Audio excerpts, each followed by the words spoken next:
Thursday, January 23rd, 2014. This is the Hermetic Hour.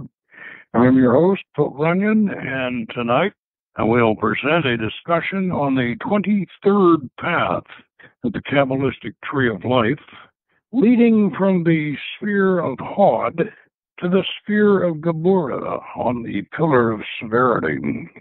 Now, this path is attributed to the element of water and to the tarot trump, the Hanged Man. Once again, our texts for reference will be Gareth Knight's Practical Guide to Qabalistic Symbolism and John Michael Greer's Paths of Wisdom. Now, we will delve into the history and the mystery of the strange Hanged Man card and give you our own unique interpretation of its meaning from Greek mythology. So, if you want to cross stormy seas to Anath's castle on the edge of forever, be sure to join us for another exciting adventure in the Land of Otz Chiim, or the Atsura dimension of the Otz Chiim.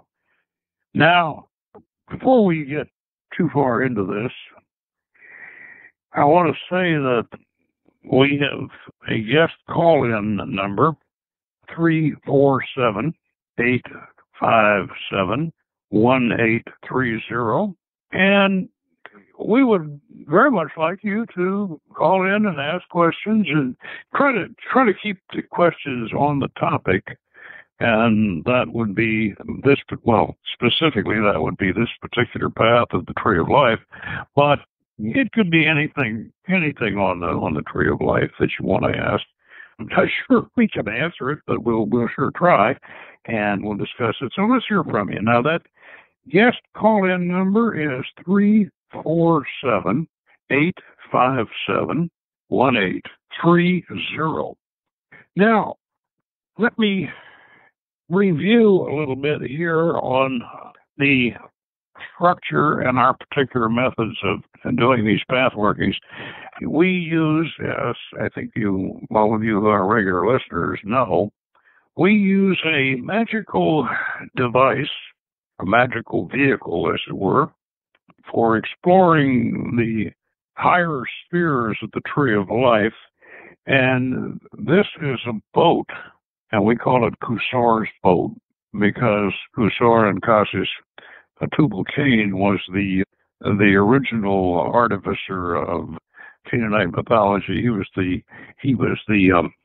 what you might call the craftsman god, the blacksmith god. And he has a counterpart in almost every mythology.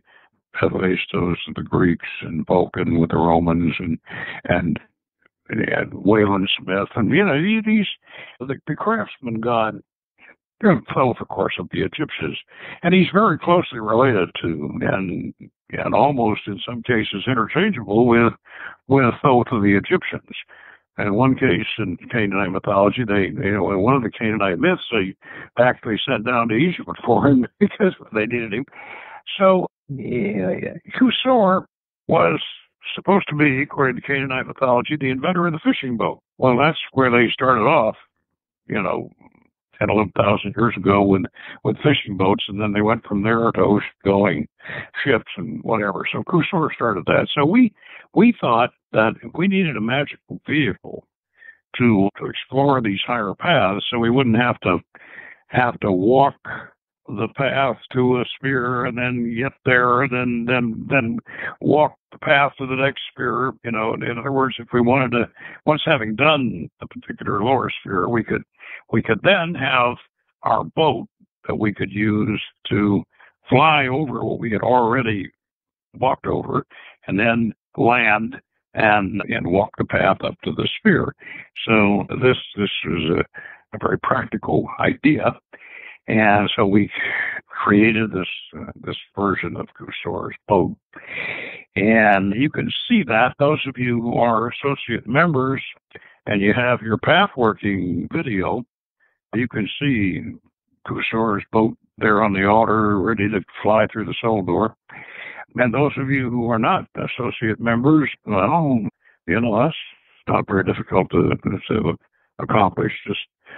Just go to the Hermetic Hour website, and we feature the episode on the associate member program and path workings up there at the top, and just listen to that episode, and that'll tell you how to do that, and then we have, of course, these path workings are all the lower ones are recorded, and we put a lot of work into that. They're recorded, and we have a visual lead in, and all of these is real nice set. And you'll see Usor's boat there in the end on the altar. Now, the boat has it's an ibis pattern, and it has a black on the port side. It's all black, and on the starboard side it's all white, and the wings are folded. But of course, in your imagination, you can unfold the wings when we take off with the boat, but they're folded on the side. It has an ibis beak, and we got a compass mounted on that boat, and we have a little cockpit and rudder and a tiller and everything. It's a nice little boat. It owes something to Abraham Merritt's Ship of Ishtar, if any of you are familiar with that. And then it also owes something to various Egyptian funerary boats for sailing the starways and what have you. So we use the boat, and this path working, the reason why I'm going into this at some length is because tonight's path working would definitely be a boat working. Not only would it be a boat working from Malkuth all the way up to Hod, but we would just keep on flying because the way this path is, path of water that leads from Hod to Geburah. So we could do our whole working virtually from the boat, and I'll explain to you how we do that. But first, let's talk about the Sphere of Hod, and then a little bit about the Sphere of Geburah, and this will make the path working make a little more sense out of it. One of the things too that I'd like to point out as we get into this is that the paths themselves, the way the Golden Dawn and Golden Dawn magicians developed the path workings and the path ideas, it frankly places, I think, too much emphasis on the symbolism and the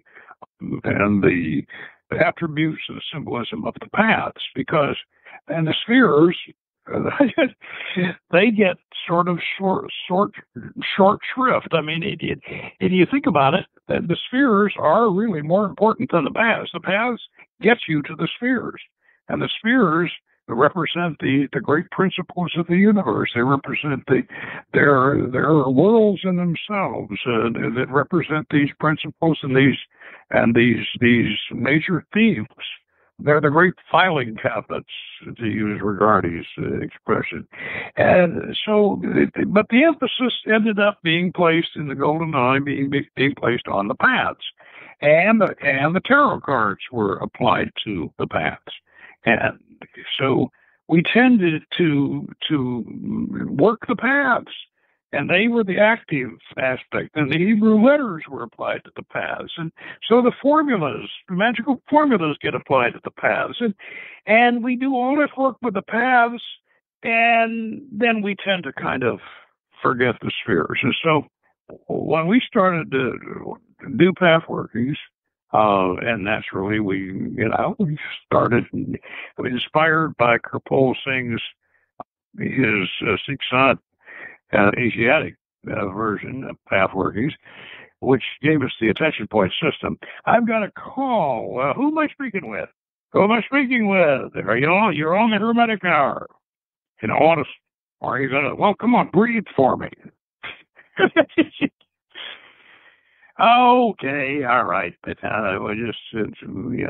we go on. Anyway, so these paths well, back to I said Kirpal Singh was the inspiration for our pathworking system. He was the Eastern master that inspired Paul Twitchell's Ekankar, which became literally a pathworking cult, and very effective system, very hypnotic, very effective, and the attention points were the primary innovation in the Kirpal's program. In other words, other path workings, what they would do, and deriving from the far sphere group, what the early other path workers would do is they'd take you to a symbolic tableau or a inscription or something that they wanted to show you, a magical animal, a symbolic beast, or something like that. And they would tell you exactly what it was that you were supposed to see and exactly what it was that you were supposed to experience. And that was the way they did it.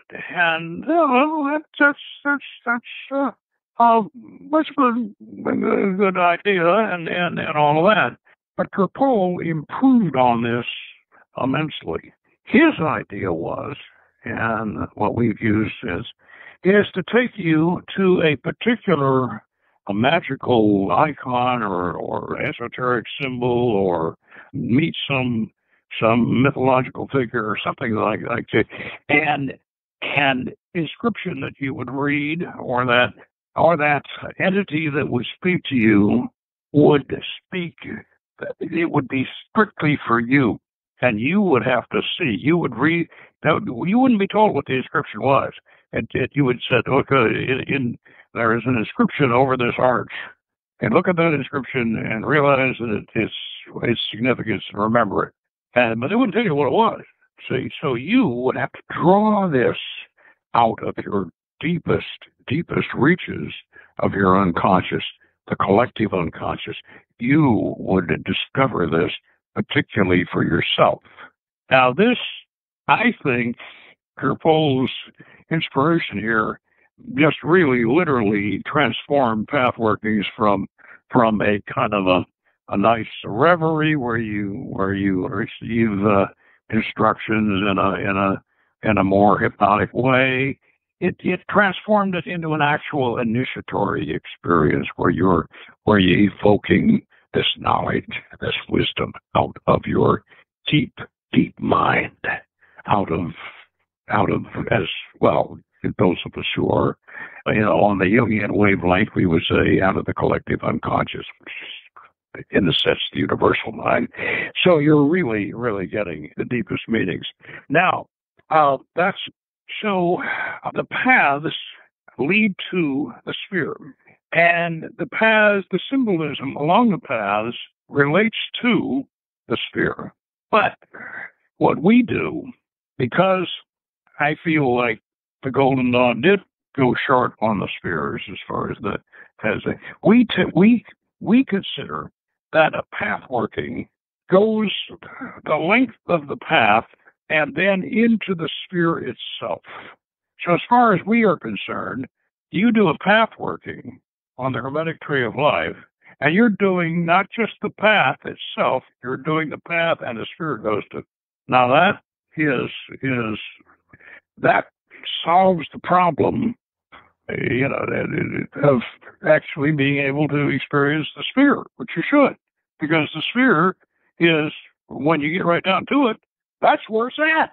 I mean, that's where the wisdom and that's where the experience and that's where the particular universal theme that you're going for, that's where it is. So remember that in our path workings, we're using Kirpal's attention point system, and we're going into the sphere itself and experiencing the sphere itself. That becomes the temple of the gods that are related to the sphere. That becomes the holy city if that happens to be related to the sphere. And so you're making not just a path working, it's a path to a sphere working. And this should really be understood. Now, with that in mind, let's talk about, we got two spheres here that we're dealing with. The sphere we're coming from and the sphere we're going to, and the path in between. And in this case, It's the 23rd path, and it's in between. It's in between Hod. That's Mercury. That's the sphere of the intellect. That's the sphere of the rational reason and technical expertise and vast knowledge. I don't know how much wisdom is in Hod, but there's an awful lot of knowledge in Hod. Let's put it that way, and an awful lot of expertise. And a great deal of rationality. Probably a lot of Aristotelian logic, and probably running a little short on non-Aristotelian logic. But anyway, that's Hod, and our version of Hod, the sphere itself, is the great library.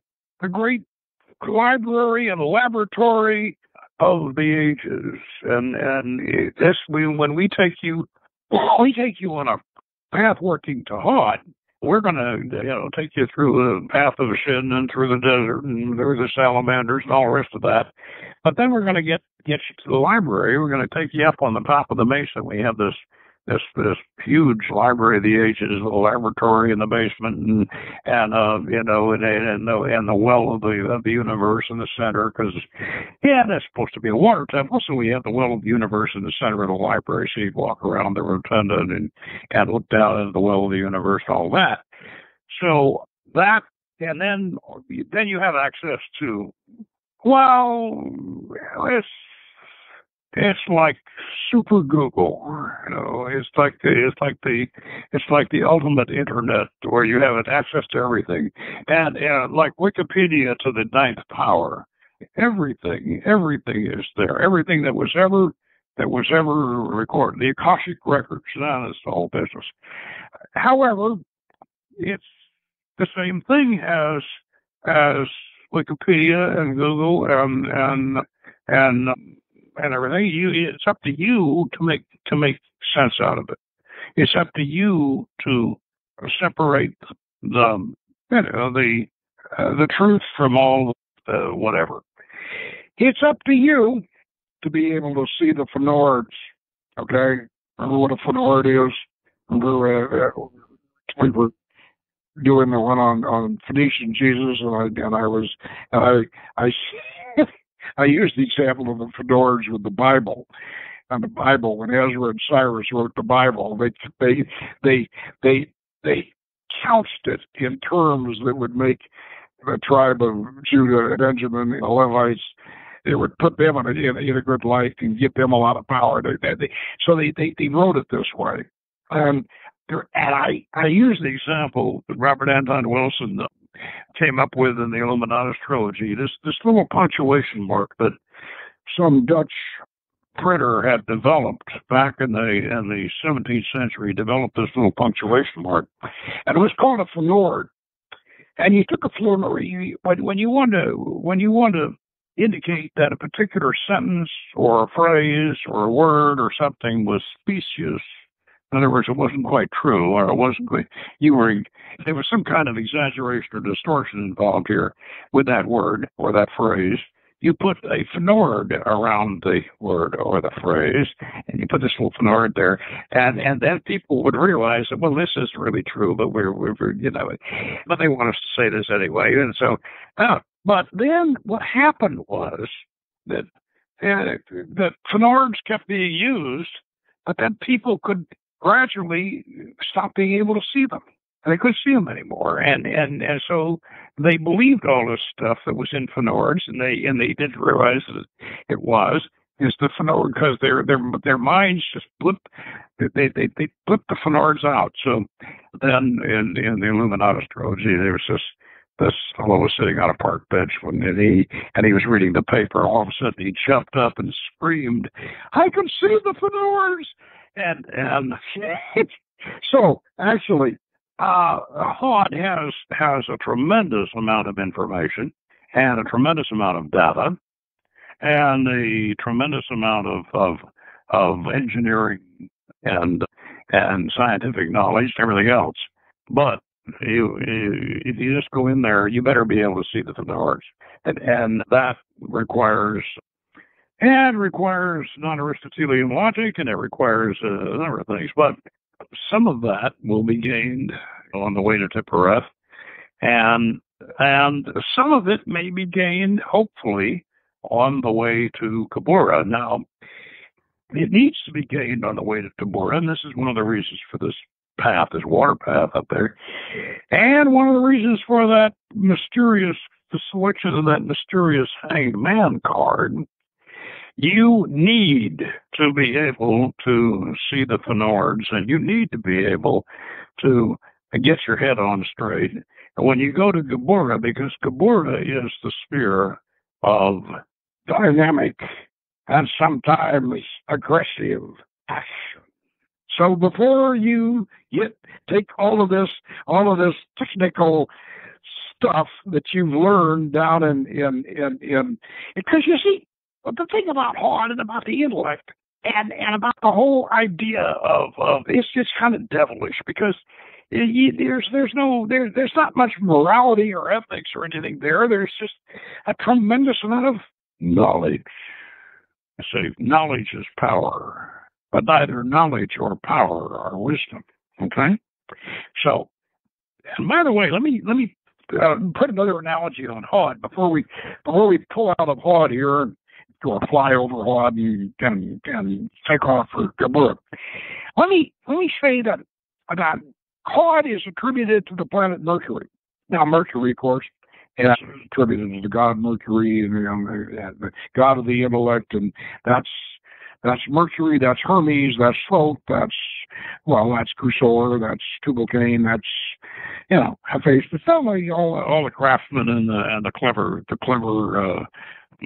god forms you can think of. Now, the planet Mercury doesn't revolve. The planet Mercury has one side always to the sun. That's absolutely incineratingly hot. It's so hot that it's inconceivably hot. It's really hot. The other side is freezing, icy, super sub-zero cold. And there's no in between. Oh, yeah, you could say, well, maybe there's a little twilight zone there where you might be able to catch your breath before your one foot burns, the other foot freezes.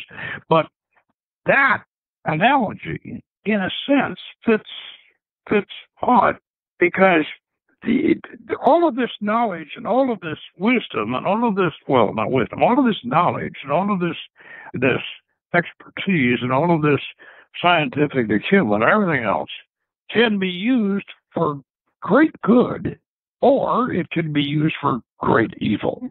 It can go either way. And, I mean, of course, immediately the atomic bomb comes to mind, we go, my God, what have we unleashed? And things like this. But also, too, got to think about the devil in relation to Hod. The devil, somebody once wrote a serious book on the idea that everything men do is kind of devilish, and women have to come along and sort of clean it up and try to mollify it.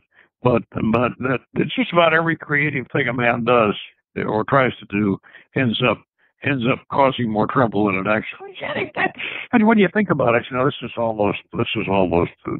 It might be true, actually, because technology, on the one hand, makes us a lot more comfortable and all of that, but then on the other hand, I have terrible pollution and wars and that kind of thing. So anyway, this is what we got. This is sort of the downside here on Hod. Now, so going up to Geburah, which is the sphere of all kinds of aggressive action and severity and war and destruction if necessary and whatever. Geburah is a harsh place. Okay, so going up there, we need something to kind of get kind of cool us down and kind of get our heads on straight before we go. So the path is attributed to water, the letter Mem, and it's sure the stormy ocean I know John Michael Greer has some really nice symbolism. He talks about underwater caves, and oh boy, I remember my cave diving experiences. That sort of rings a bell. Sunken ships and all this great ocean here, but it is also that ocean is a challenge and it's fearsome.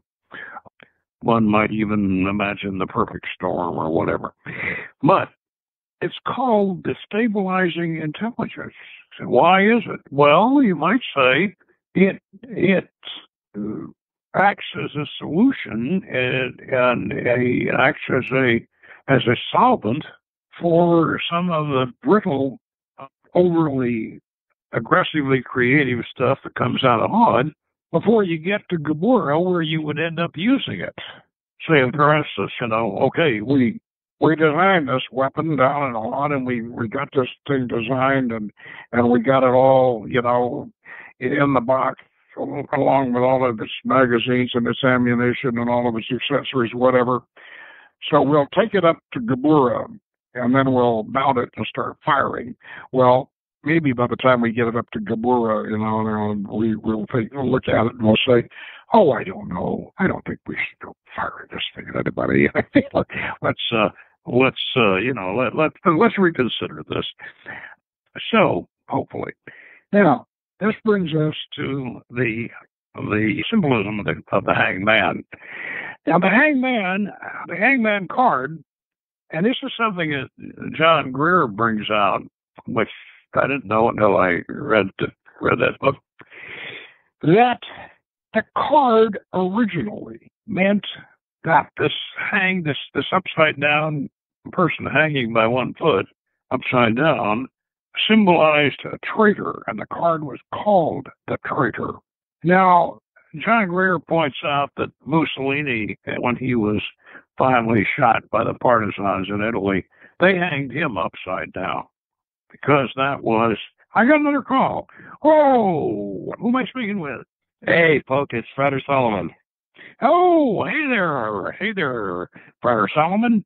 We're talking about the 23rd path, and that's leading from Hod up to Geburah. And you got any thoughts on that one, or no? Well, yeah, and some of my deeper visionary trance is kind of an interesting thing. It's a little bit disturbing, but sometimes when you delve really into your creative mind and you just allow it to flow, you're going to get a lot of violent images eventually. And I think that's kind of what you experience when you have all this creativity and you just keep dancing it and keep trying to throw images around. You got to rip images up, and naturally not everything is going to be positive. But I do think on the upside, once you get into Geburah and you can realize what it's about, you can, as it were, swim through that sea of blood and then come on the other side realizing what part of yourself you need to get rid of. Because we all have that. Geburah is really a good sphere to deal with anger issues that you have, and having a good fighting spirit but not having a bitter attitude. I think that's one of the things that you really get from Geburah. Also, what do you think about maybe Odin being the Hanged Man? That's an interesting thought. I thought, yes, because he did sacrifice himself on a tree, and personally, now I was going to get into this, that my personal thing that I like to use, and I worked into our version of the pathway, is the Achilles being dipped into the river Styx by his mother. Remember that? When she made him invulnerable except for his heel, and dipped him, held him by his heel, and dipped him submerged him in the river Styx upside down, and then pulled him back up, but because his heel was still, didn't go below the water, eventually, he was absolutely invulnerable, and he had a great warrior. And then finally, I think Hector, it was Paris actually, because I think he killed Hector. He was dragging Hector around behind the chariot, around the walls of Troy, and I think it was Paris, wasn't it, that shot him in the heel with an arrow? You know, I don't know the Achilles story very well. I think that was it. But anyway, so I thought the symbolism of this, because you notice he's upside down, he's got a halo kind of, and he's sometimes he's over water, and so it, and you know the usual interpretation is some kind of sacrifice, that it's some kind of sacrifice, but one of the, I think both Basil and John Michael Greer, they both kind of indicate that this is the card indicates a complete change of perspective. You know, in other words, the hangman is this is transformation, and maybe you're sacrificing yourself, but it's a totally different. In other words, everything's turned upside down. It's kind of a metaphor, I think, for that. Where he looks like, you know, when you see him, he looks like he's perfectly happy. His face, you know, he's smiling. He's got this halo, and he's almost like an upside down angel. Yeah, right. You know, Peter was crucified upside down. Saint Peter. You remember why they said that? Well, yeah, the idea was that Peter said, "Oh, you know," they told him they were going to crucify him, and he said, "Oh, to die like our Lord died," and they said, "Well, we can change that." So, I wonder how much though of this symbolism's there. Peter's probably not the big one, but I do think Odin had an influence on this card. And I think probably a lot of idea. Yeah. I think there's a lot of symbolism on these cards that goes back to a lot of early European mythology. But the runes, I mean, that's something that's interesting because the runes are actually based on Phoenician letters. Because one of the things that we're doing is divining the runes. And as we go up the Tree of Life, what we're divining is the meaning of each Phoenician letter as it is to us, which we get when we do our third degree working. Yeah. David Myriad has a real nice series on the meanings of the Phoenician letters. We have, of course, there's that Davies book, but you're still in doubt on that one. But the Phoenician letters, we feel that they have great mystical significance, and this particular one is Mem, and Mem is one of the mother letters, and it looks like in Phoenician, it looks like a W with a long tail on it. And so you've got the water, the symbol of the water, and then you have the line down into the depth for Mem. And I don't remember exactly what Myriad has for that symbolism on that, for what his write-up on that. But I know that the way the letter is written, that it symbolizes waves. Right. And, yeah. All the letters are fixed. Now, we fly over, using Kusor's boat. We're flying over the stormy water. And I like to take each one of the folks that are going along on the trip and hang them over the side and into the water. Sort of on that my Achilles idea. But then haul them back in, and then they've had their baptism, so to speak, in the stormy waters, and they've had their upside down experience. And then when we land up at Geburah. And that castle of Anath, the warrior goddess, and that castle of hers is right on the edge of, like we say, on the edge of forever. And there's you remember we have that bridge, that very, very narrow bridge across the chasm that leads to the castle. And what you were saying that you have to, before you get to Geburah, or before you get to the castle anyway, you have to master yourself. And so that's getting across the bridge, that's that experience.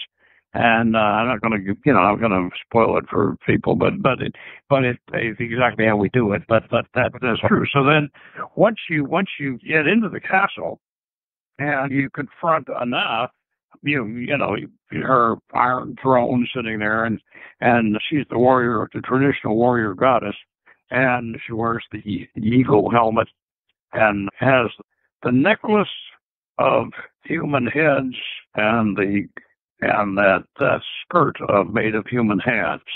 And what so many people don't understand about this is, I was just reading the other night. I was just going back over that the Anath, the legend, just to confirm this.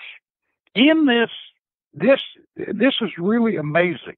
In 1500 BC, Anath is described as wearing this necklace of severed heads and this girdle of human hands. And this is exactly the same symbolism you get with Kali, with Durga, with Vajrayogini, with the wrathful bikinis, exactly the same. And here when you think about it. But think about this, though. This is all the way, in other words, there is a direct connection between Anath and those goddesses over in India and in Tibet. Well, we all had to come through Phoenicia when we came. Just about everybody, all the cultures in the world that left Africa through Egypt had to come through Phoenicia. That was Phoenicia and Mesopotamia really were the heartland of most human cultures. Well, this is true. And now we know, of course, that the Phoenicians didn't just come up from, they weren't a bunch of grubbing Bedouins that came up from Sinai in 2000 BC. They were there, and they were civilized for 11,000 years, right there. Yep. We know that now. Yeah, and we know also that they were the ones who actually transported building materials and craftsmen and everything else down to Egypt to build the great monuments of Egypt. And so the Phoenicians are not late comers at all. They are very early comers. And so, this is very significant. But in the Geburah experience, though, what a lot of people don't realize, and in fact, I have not read it anywhere else. We determined it from our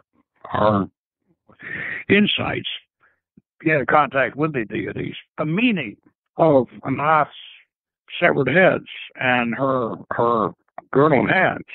The severed heads are your previous incarnations, and the severed hands are your deeds. And so when you confront her, you are looking at, she is the keeper of all of this karma of yours, and she has it all, and she doesn't forget anything. And she's a very, very stern and very judgmental, very harsh, and yet she's fair. And so this is if it's seen in the right way, Anath is very valuable to you. She can humble you, and rather than if necessary, she can humble you, and also if necessary, she can empower you. She also, now this is what we do. You go to Anath for the first time, or for any time that you need to, and she will assign to you a weapon, and you don't know what the weapon's going to be, but she'll assign it to you, and that weapon is yours. And you take it out of her weapon rack, and that weapon is yours, and then she will charge you with how you have to handle it and how you have to what you have to go and do with it. And so this becomes a very, very, very empowering thing. Now, by the way, we should mention that we in the Western psychic center or chakra system, Anath Geburah is in the throat, which is the sphere of, speech is what we use to reach out and do things.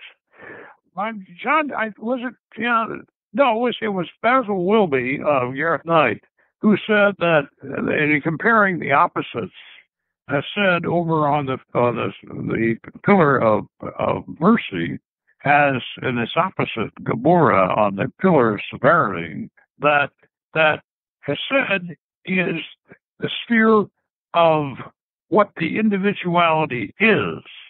I love the way he puts this. It's the sphere of what the individuality is. And Geburah is the sphere of what the individuality does. How do you like that? I like that.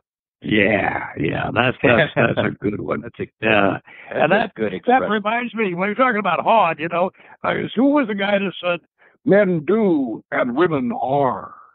Well, I think that's a little chauvinistic. Maybe the opposite's true. Well, yeah, well, actually, if you're tantric, yes, the opposite. The Shiva just sits there and Shakti wiggles like crazy.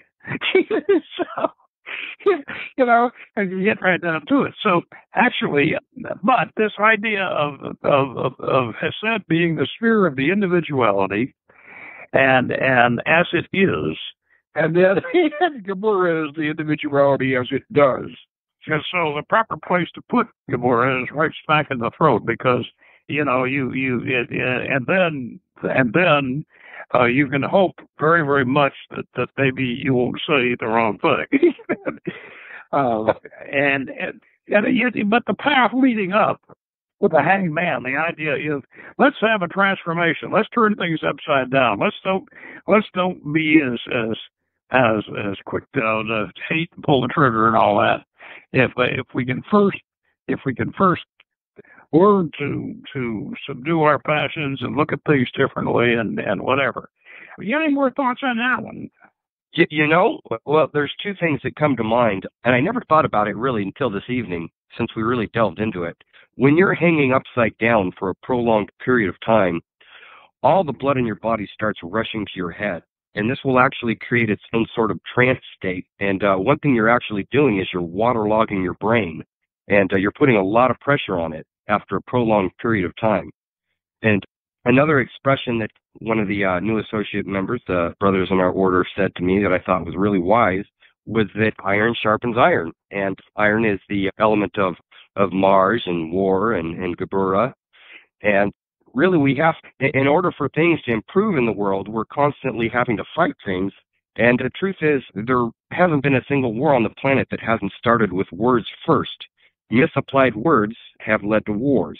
And so the throat chakra for Mars really makes a lot more sense than people would think. We have the saliva is created there, the water is created there, but also actions of war. Words create wars. They create big wars, they create little wars, they create friction between people, but they can also pacify, subdue, and resolve situations. So that's really a good reason, instead of making the whole base of our being the root chakra Mars and having our own reproductive system equated with war, you're putting it in a place where it's a lot more intelligent to put, and it's also more productive. Well, let me clarify that a little bit. In the Eastern, we shouldn't say that Woodruff serpent power or the most common Laya Yoga arrangement is the Eastern system, because there are other arrangements besides that in the East. However, that's the one we come to think of as the Eastern arrangement, as the chakra system of the East. And they do put Mars, they attribute the planet Mars and the Martian energy to the genital chakra. Well, there's women have testosterone, and there is some validity to this. But I think in the Western system, we put the moon in the genital region. I think that fits much, much better and is much more apropos, and it certainly is a lot less chauvinistic. Not that we have to be, we don't have to chauvinism doesn't have to dictate everything we do, but still, we really, really want to have a gender balance when we consider these things, and because half of us are one gender, the other half the other, and so that this tends to be the case. But so the Western system fits not only with our mythology and with our spirituality, but in our cosmic orientation as far as spirituality is concerned, but it also fits with the Kabbalah. and it is based upon the lightning flash of the Tree of Life and the middle pillar exercise. So that's something that we've been finally starting to get successful getting this thing around and getting the weaning the Western magicians away from this, away from trying to make the Eastern system fit with the Kabbalah, and it just plain does not. But so in this case, yeah, Geburah certainly does fit in the throat. So next week we're going to do the 22nd path, and that is leading from Tiphereth over to Geburah, and that is justice. Come on, yeah, here come the judge, and so that ought to be fun. And Brother Solomon, I want you to call in on that one too. Okay. We're going to get over to Seth pretty soon, and then we're going to have fun because that's where we put Atlantis. Yeah. So until then, all you people out there in Blog Radio Land, good magic.